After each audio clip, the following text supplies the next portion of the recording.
नमस्कार छात्रों। आज मैं आपको कक्षा 9वीं विषय हिंदी, इस विषय हिंदी में आज मैं आपको निबंध लेखन के बारे में ज़्यादा जानकारी देता हूँ। निबंध लेखन में निबंध के लिए 8 अंक होते हैं। कुछ ध्यान में रखे हुए बात मैं आपको बताता हूँ। हिंदी के कृति पत्रिका में प्रश्न 5वां ई में निबंध लेखन के लिए 2 विषय दिए जाते हैं और उनमें से किसी एक विषय पर 80 से या 100 शब्दों तक एक निबंध लिखने के लिए कहा जाता है और इसके लिए 8 अंक होते हैं। निबंध के 5 प्रकार है। श्याम पटवन में लिखा है।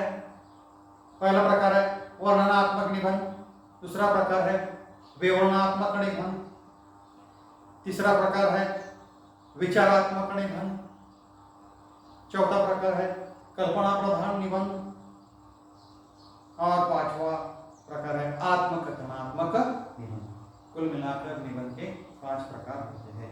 अब कृति पत्रिका में इनमें से 2 प्रकार के निबंध पूछे जाते हैं और विद्यार्थियों को इनमें से केवल एक, यानी आपको सिर्फ एक निबंध लिखना पड़ता है। तो छात्रों, निबंध लिखते समय कुछ ध्यान देने योग्य बातें यह है कि सबसे पहले निबंध के विषय पर विचार कर उसकी रूपरेखा तैयार करनी चाहिए। रूपरेखा से निबंध की लंबाई का अंदाज लग जाएगा। यदि वह अधिक लंबा जान पड़े तो कम महत्व के मुद्दों को निकाल दें।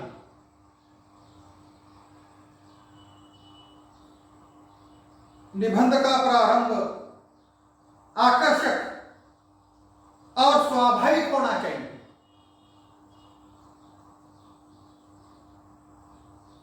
विषय की व्याख्या देकर प्रारंभ करने से निबंध नीरस प्रतीत होता है। किसी उदाहरण पर, चुटकुले या कविता की पंक्ति से निबंध का प्रारंभ किया जा सकता है।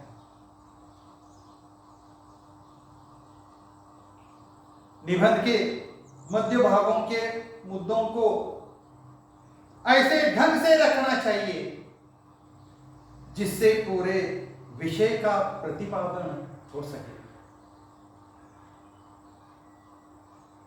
निबंध में प्रस्तुत विचार स्पष्ट और सुलझे हुए हो।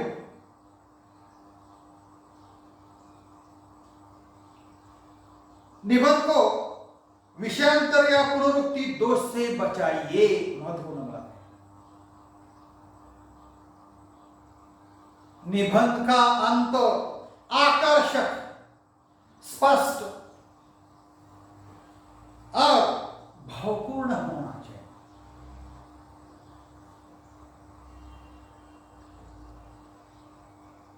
निबंध के भिन्न भिन्न मुद्दों के लिए अलग अलग परिच्छेद होने चाहिए। अलंकार, मुहावरे, कहावतें, तुलना आदि के प्रयोगों से निबंध का सौंदर्य बढ़ाया जा सकता है। इनका प्रयोग उचित स्थान पर और उचित ढंग से होना चाहिए।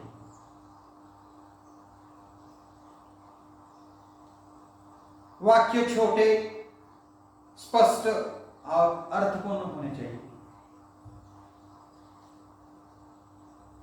शब्दों की वर्तनी, अंग्रेजी में से स्पेलिंग कहते हैं, शुद्ध होनी चाहिए। विराम चिन्हों का यथास्थान प्रयोग करना जरूरी है। भाषा व्याकरण शुद्ध होनी चाहिए।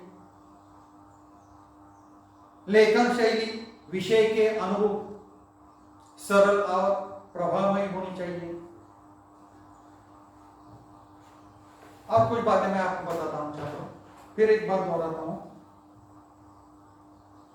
निबंध के जो प्रकार होते हैं उसके बारे में मैं जानकारी देता हूं। और एक बार, निबंध के जो प्रकार है: वैचारिक निबंध, वर्णनात्मक निबंध, कल्पना प्रधान निबंध, चरित्रात्मक निबंध, आत्मकथनात्मक निबंध।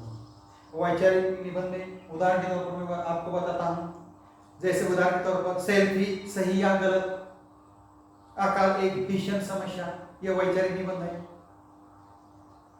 वर्णनात्मक निबंध, उदाहरण के तौर पर विज्ञान प्रदर्शनी का वर्णन, नदी के किनारे एक शाम। कल्पना प्रधान निबंध हो, उदाहरण के तौर पर मैं आपको बताता हूं, यदि श्यामपट बोलने लगा, यदि यह श्यामपट बोलने लगा, यदि किताबें न होती।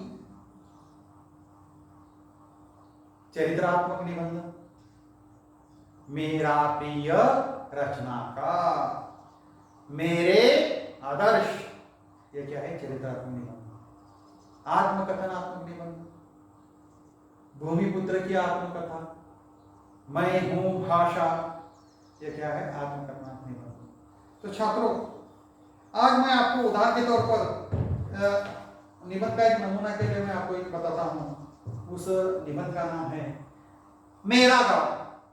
ये एक वर्णनात्मक निबंध है, इसके बारे में आपको जानकारी देता हूं।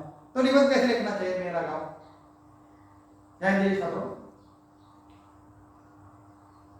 मेरा गांव भारत के 7 लाख गांवों में से एक है।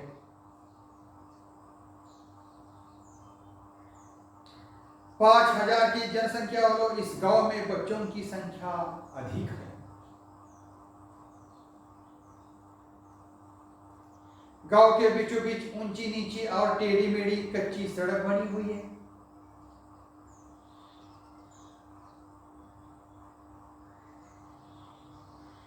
सड़क के दोनों किनारों पर कच्चे पक्के छोटे बड़े मकान हैं। हर मकान के इर्द गिर्द 1-2 पेड़ है। मेरा गांव छोटे बड़े कई मोहल्ले में बटा हुआ है। हर मोहल्ले में एक कुआं है। लगभग प्रत्येक कुएं के पास तुलसी का बिरवा है। मेरे गांव में अब जगह जगह पानी के नल लग रहे हैं। मेरे गांव में सभी जातियों के लोग रहते हैं। प्रायः सभी खेती करते हैं।